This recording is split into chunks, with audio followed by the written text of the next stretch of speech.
తెలుసా? తాజాగా ఒక విషయం అమెరికా గురించిన రహస్యాన్ని బట్టబయలు చేసింది. నిజానికి అగ్రరాజ్యం అమెరికా ఆర్థిక కష్టాలలో ఇరుక్కుంది.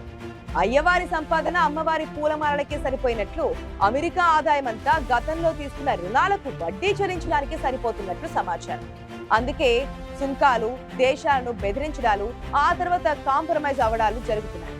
అమెరికాకు ఆగర్భ శత్రువైన రష్యా అధ్యక్షుడితో ఫోన్ కాల్స్, స్నేహం, చైనాతో సుంకాల యుద్ధం చేయడం, మళ్ళీ తగ్గిపోవడం, ఏదో రకంగా సంబంధాలను కలుపుకోవడాలు చేస్తున్నారు. అందుకే అవసరం లేకున్నా దేశాలకు దగ్గరవడానికి పని కట్టుకుని యుద్ధాలను ఆపుతున్నారని చెబుతున్నారు. తాజాగా ఇజ్రాయెల్, ఇరాన్ మధ్య 12 రోజులుగా జరుగుతున్న భీకర యుద్ధం ఎట్టకేలకు సద్దుమణిగింది. ఇరు దేశాల మధ్యలో అమెరికా దూరడంతో పరిస్థితులు మరింత ఉద్రిక్తంగా మారాయి. చివరకు ఖతార్ సాయంతో ఎలాగోలా సద్దుమణిగేలా చేయడంతో పాటు ఇరాన్ పై ఇప్పటి వరకు విధించిన వాణిజ్య ఆంక్షలను ఎత్తివేస్తున్నట్లుగా ప్రకటించారు. ఈ మేరకు తన సొంత సామాజిక మాధ్యమం ట్రూత్ సోషల్ లో పోస్ట్ చేశారు. ఇక ఇరాన్ నుంచి చైనా చమురు కొనుగోలు చేసుకోవచ్చు, అమెరికా నుంచి కూడా ఆ దేశాలు చమురు కొనుగోలు చేస్తాయని ఆశిస్తున్నారు.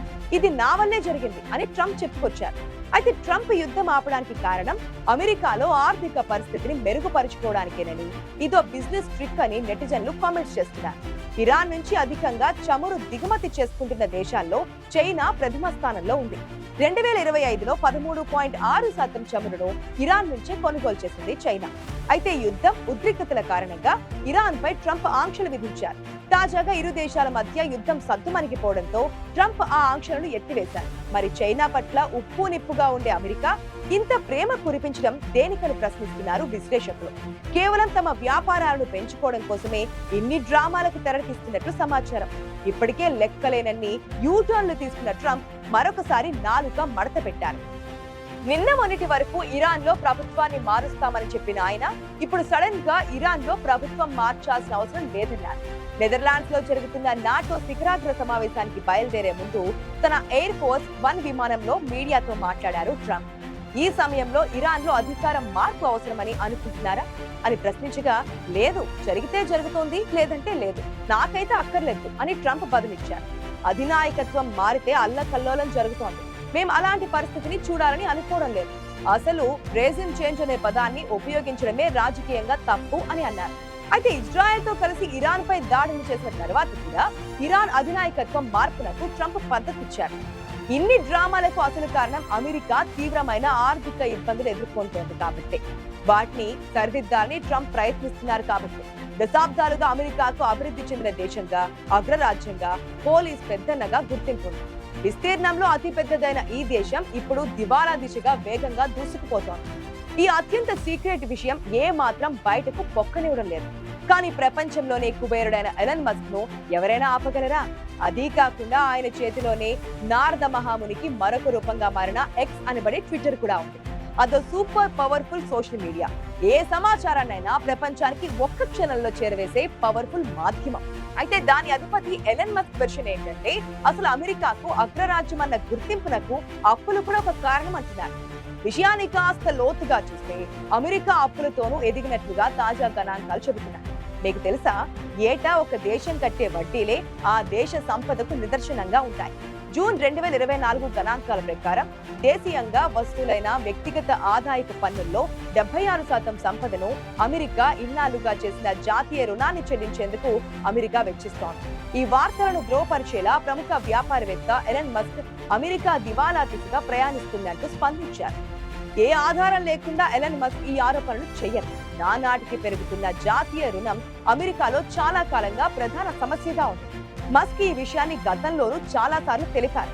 తాజాగా అమెరికా దివాలా దిశగా వెళ్తోంది అంటూ పీటర్ స్టాంజ్ అనే వ్యక్తి అప్లోడ్ చేసిన పోస్ట్ లోని వివరాలను ధృవపరుస్తూ స్పందించారు.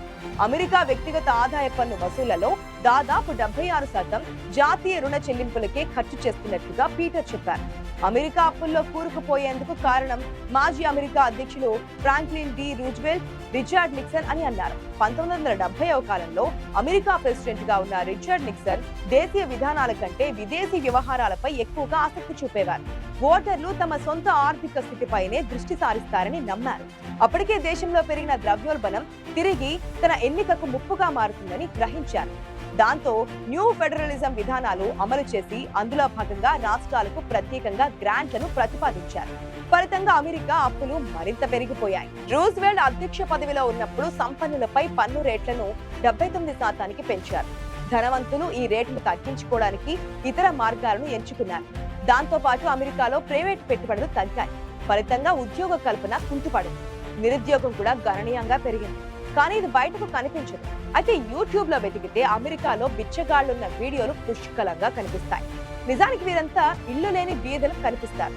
క్యారవెన్ లాంటి చిన్న చిన్న వ్యాన్లలో జీవించే వాళ్ళు కనిపిస్తూ ఉంటారు. ఆ విషయం పక్కన పెడితే అంత గొప్ప దేశం ఖజానా ఖాళీ అవడంతో దివాలా తీసే ప్రమాదమే వస్తే ప్రపంచానికి సంక్షోభమే అంటున్నారు నిపుణులు. ప్రపంచ ఆర్థిక వ్యవస్థపై ఆ ప్రభావం తీవ్రంగా ఉండనుందా అంటే అవుననే వారంటున్నారు. మొత్తం ప్రపంచ ఆర్థిక వ్యవస్థపై ప్రభావం ఫలితంగా అమెరికా నాయకత్వ హోదా ప్రమాదంలో పడుతోంది. దేశంలో భద్రతా సమస్యలు తలెత్తుతాయి. అమెరికా ఖజానా నిజంగానే ఖాళీ అయితే వెంటనే మరిన్ని అప్పులు చేయడానికి వీలుగా రుణ గరిష్ట పరిమితిని పెంచేందుకు అమెరికా చట్టసభ అనుమతించాల్సి ఉంటుంది. రాజ్యాంగం ప్రకారం మరిన్ని అప్పులు చేసి నిధులను సమకూర్చుకునేందుకు అమెరికా చట్టసభ కాంగ్రెస్ తరచూ ఆమోదం తెలుపుతూ ఉంటుంది. ప్రస్తుతం డెట్ సీలింగ్ $36.1 ట్రిలియన్ ఉంది. అంటే ప్రభుత్వ అప్పుల మొత్తం ఇంత మొత్తాన్ని మించడానికి వీలులేదు. అందుకే అమెరికా నడకలో తప్పటడుగులు పడుతున్నాయంటున్నారు విశ్లేషకులు. కాంగ్రెస్ ప్రతినిధుల సభలో రిపబ్లికన్లకు ఆధిపత్యం ఉంది. ఈ నేపథ్యంలో పరిమితిని పెంచాలన్న అధికార డెమోక్రాట్ల ప్రతిపాదనను రిపబ్లికన్లు అంగీకరించడం లేదు. ఖర్చులను తగ్గించుకోవాలని మాత్రమే సూచిస్తున్నారు. నిజానికి అగ్రరాజ్యం అమెరికా పరిస్థితి ఊపర్ షెర్వానీ అందర్ పరేషాని అన్నట్లుగా ఎప్పుడో మారిపోయింది. అందరికీ సాయం చేస్తామని చెప్పుకునే అగ్రరాజ్యాన్ని ఆదుకునే నాదుడి కోసం నిరీక్షిస్తోంది అమెరికా. నష్టాలు, ఆర్థిక కష్టాలకు కారణమేంటి అన్న విషయానికి వస్తే ఎప్పటి నుంచో అమెరికా ఆర్థిక వ్యవస్థ మాంద్యం దిశగా అడుగులు వేస్తున్నట్లు ఆర్థికవేత్తలు చెబుతూనే ఉన్నారు. అన్ని రంగాలు కుదేలై ప్రభుత్వ ఖజానాకు నిధులు అందడం లేదు. త్వరలో స్టాక్ మార్కెట్లు పతనమై 40% దిగువకు వస్తాయని ఆర్థికవేత్తలు చెబుతున్నారు. 70% మంది అమెరికన్లు స్టాక్ మార్కెట్లలో పెట్టుబడులు పెట్టి లాభాల కోసం వేచి చూడడం అలవాటుగా వస్తోంది. ఇప్పుడు మాత్రం వారిలో భయాలు నెలకొన్నాయి. బుల్ మార్కెట్ కాస్త ఇప్పుడు బేర్ మార్కెట్ గా మారిందని, ఇన్వెస్టర్లు విక్రయాలకి మొగ్గు చూపుతున్నారని మార్కెట్ వర్గాలు చెబుతున్నాయి. అవసరం లేని దాతృత్యం ఎప్పుడూ కొంప ముంచేదిగా ఉంటుంది. యుక్రెయిన్ రష్యా యుద్ధంలో తగుదనమ్మాని జోక్యం చేసుకుని ఆయుధాలు, నిధులు జెలెన్స్కీకి జోబులో పోసింది అమెరికా. అనవసరంగా భేషజాలకు పోయి పాలస్తీనా మీద విరుచుకు పడుతున్న ఇజ్రాయెల్ కు అమెరికా స్నేహహస్తం అందించింది. ఫలితంగా అమెరికా ఆర్థిక వ్యవస్థపై తీవ్ర ప్రభావం పడింది. ఒకవైపు ఎన్ని విమర్శలు ఎదురైనా యుక్రెయిన్ కు అమెరికా నిధులు సమకూరుస్తూనే ఉంది. మరొక పక్క రష్యా ఎగుమతులపై నిషేధం విధించింది. దానితో అమెరికాలో చమురు ధరలు పెరుగుతున్నాయి. అమెరికాలో జనం ఎక్కువగా తినే 7 రకాల ఆహార పదార్థాల ధరలు 25 నుంచి 30% పెరిగిపోయాయి. దాంతో జనం జేబులకు చిల్లులు పడుతున్న అమెరికా పేరు గొప్ప ఊరు దిబ్బగా మారిపోయింది.